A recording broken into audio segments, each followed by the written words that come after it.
Stunned by the play of shadow and light, he desperately wanted to take a picture, capture her on his cell phone, solidify the image so he could review it later, and see if he could figure out why she was so extraordinary.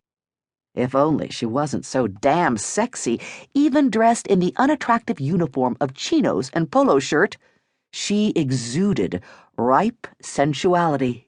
Why couldn't she have been middle-aged and plain? Or, better yet, a guy? The sun shifted, a cloud moving over, and the moment broke.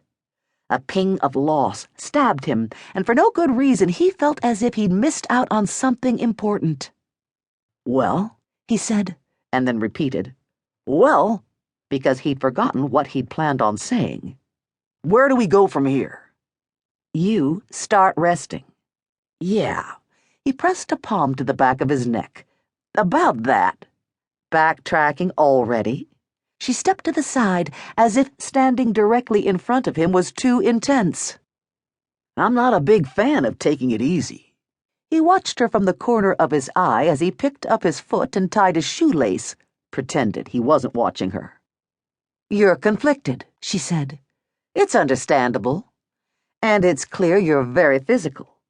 She raised one eyebrow, shot a glance at his biceps. "Straight up. Humble, too. And lovable." He grinned. "Don't forget lovable." Kasha snorted. "I've amused you?" "Greatly. Now, back to rest and relaxation." "Good old R&R." He cocked his head, perplexed by the sensations surging through him. Lust, for sure. But there was something more, something rich and mystic he could not remember experiencing before. "What does that look like, exactly?" "You really don't know?" she murmured in an "I'm not believing this guy" tone. "Are we talking about sleep in?" he blabbered to keep from analyzing his feelings. "That could be an option if you're not getting enough sleep. But you don't want to oversleep. That's just an excuse to avoid your problems." "Problems? I've only got one problem, my screwed-up shoulder." "What about the issues that got you in this shape in the first place?" "Issues?" Alex scowled, rotated his arm. "I don't have any issues besides the shoulder." She smirked. "You wouldn't be where you are if you weren't an overachiever tackling the world as a contest to be won." "Is that right?" He leaned in closer. "In my observation," she went on a bit primly, "you're eager, responsible, goal-oriented, persistent, organized, and enthusiastic." "Not seeing the problem." "You tell yourself that if you don't push, you're a loser. Did your parents have high expectations of you?" "Don't all parents?" "You're an only child." "Yeah," he admitted. "In the gifted and talented program at school?" "Yes," he mumbled. Was he that easy to read?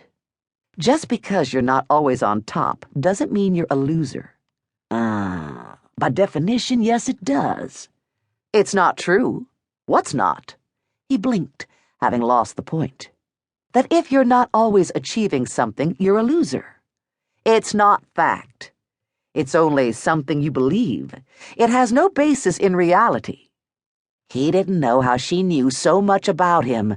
It was scary and unnerving. "What's wrong with that?" "Nothing is wrong with that, but every positive trait has a shadow side." "Meaning?"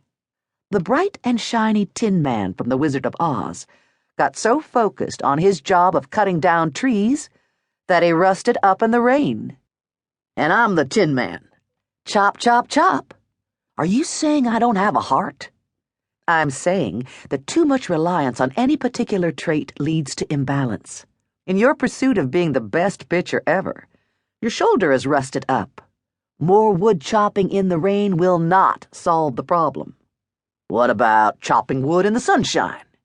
"The rust has already set in. The only cure is to stop chopping and oil up."